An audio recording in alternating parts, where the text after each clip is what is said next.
पीले दांत वाली बहू। रंजना कभी ब्रश नहीं करती थी। उसे कितनी बार उसके माँ बाप ने डांटा, लेकिन उसका कोई असर उस पर होता ही नहीं था, जिस कारण से उसके दांत पीले पीले हो जाते हैं। शादी के बाद। अरे बहू, वैसे तो तुझ में कोई कमी नहीं है, पर तेरे दांत इतने पीले कैसे हैं बेटा?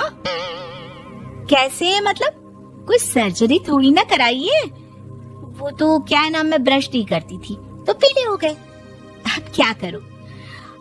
आप कहें तो लाल करवा लूं या फिर काले? यार ये क्या है, क्यों माँ से लड़ रही हो? लड़ रही हूँ? अरे मैं लड़ रही हूँ या ये बोल रही है कि दांत पीले हैं, पीले। अरे तपस्या थोड़ी ना की है इन्हें पीले करने के लिए। बकायदा ब्रश नहीं किया है 20 साल तक, तब जाकर। छी, कैसी बात कर रही हो? ये उस वक्त तो पीले नहीं थे जब हम लोग तुम्हें देखने आए थे। अरे तब साफ करवा लिया होगा डेंटिस्ट के पास जाकर। अब देखो कैसे पीले पीले लग रहे हैं। रंजना सास की तरफ गुस्से से देखती है। फिर शुरू हो गई पीले पीले पीले। अरे पीले तो तब भी थे जब मेरे हाथ का रसगुल्ला उड़ा उड़ा कर खा रही थी और बोल रही थी, लड़की नहीं गुणों का खजाना दे रहे भाई साहब आप। खैर, अब वो लोग करते भी तो क्या करते, पीले दांत वाली बहू पल्ले पड़ी थी तो झेलना तो था ही। एक दिन कीर्तन में रंजना गाना गा रही थी। अरे कमला बहन, माँ का द्वार है, यहाँ तो सब शुद्ध होकर आते हैं, फिर अपनी बहू को ब्रश भी नहीं करवाती तुम। दूर से पीले पीले दांत भक्ति में बाधा उत्पन्न कर रहे हैं।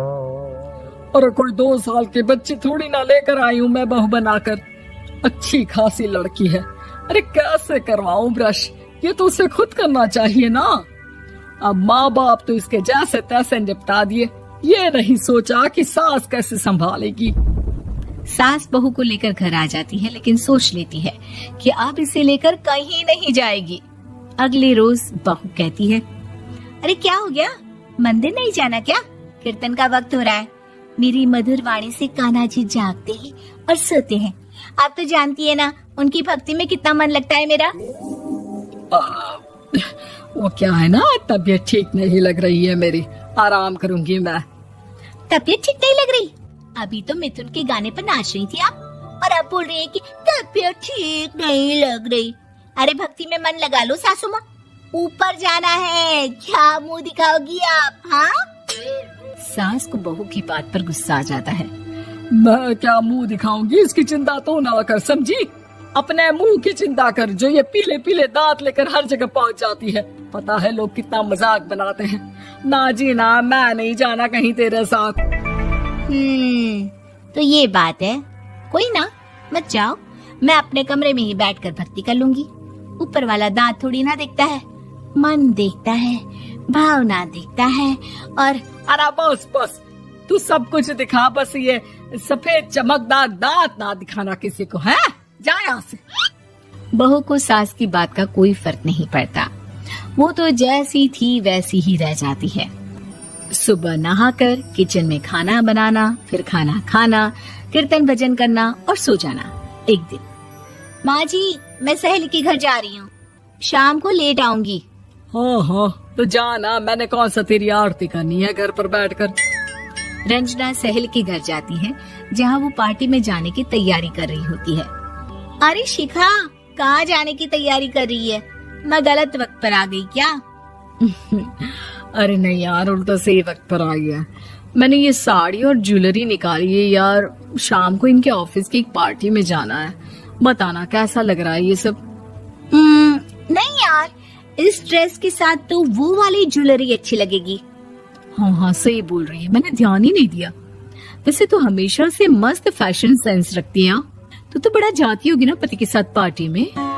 रंजना कुछ नहीं बोलती, बस सोचती है कि यार काश ये बात सही हो जाती, पर मैं क्यों नहीं जाती पार्टी में? क्या इन लोगों की कोई पार्टी होती नहीं होगी? रंजना घर आती है और रात में पति से सवाल करती है, एक बात बताइए, आप मुझे किसी पार्टी में क्यों नहीं ले जाते?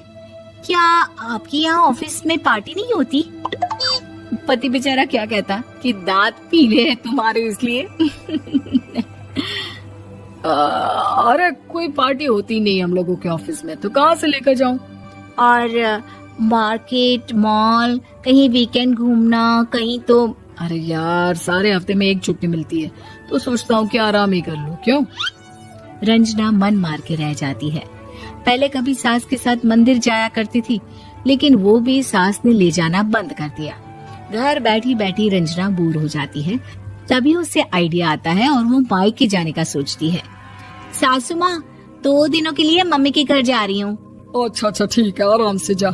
और हाँ, माँ से कुछ अच्छी आदत सीख कर आना कि कैसे शरीर के हर भाग की तरह दांतों की सफाई भी जरूरी होती है, समझी? शुरू हो गई ना आप। वो लोग आपकी तरह नहीं है कि छोटी छोटी बात का बतंगड़ बना दे। उन लोगों के लिए मैं मायने रखती हूँ, ना कि मेरे पीले पीले दांत।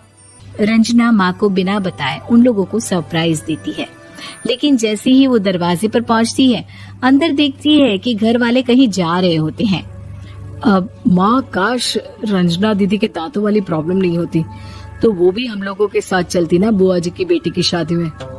हाँ बेटा, लेकिन अब उसे कौन समझाए कि उसको उसके पीले दांत नहीं दिखते, लेकिन उसके आसपास के लोगों को कितना एम्बैरेसिंग फील कराते हैं। मुझे तो कितनी बार उसके स्कूल की टीचर ने शिकायत की कि उसके साथ कोई लड़की बैठना भी नहीं चाहती, और ना ही कॉलेज में कोई उससे बात करना चाहता था। लेकिन पता नहीं क्यों उसे ये बात समझ में ही नहीं आती। कोई कमी नहीं है उस लड़की में, बस यही कि दांत पीले हैं। वो तो भला हो जीजा जी और उनकी माँ का, जो दीदी को जैसी है वैसे ही रखा हुआ है। रंजना को अपने घर वालों की बात सुनकर बहुत दुख होता है। वो सोचती है कि वो क्या करे, लेकिन फिर वो सीधा डेंटिस्ट के पास जाती है, अपने दांत चमकाती है और कसम खाती है कि वो रोज ब्रश करेगी। अरे क्या हो गया? तुम तो 2 दिनों के लिए गई थी ना, पर कोई ना, अच्छा है, चलो आ गई तो। रंजना सास के सामने आकर खड़ी हो जाती है और पूरी स्माइल करती है, उसके चमकदार दांतों को दिखाती हुई। है? चले मंदिर। माँ, मुझे माफ कर दीजिए, मैंने आप लोगों को बहुत एम्बैरेसिंग फील करवाया। मैं आज से रोज ब्रश करूंगी।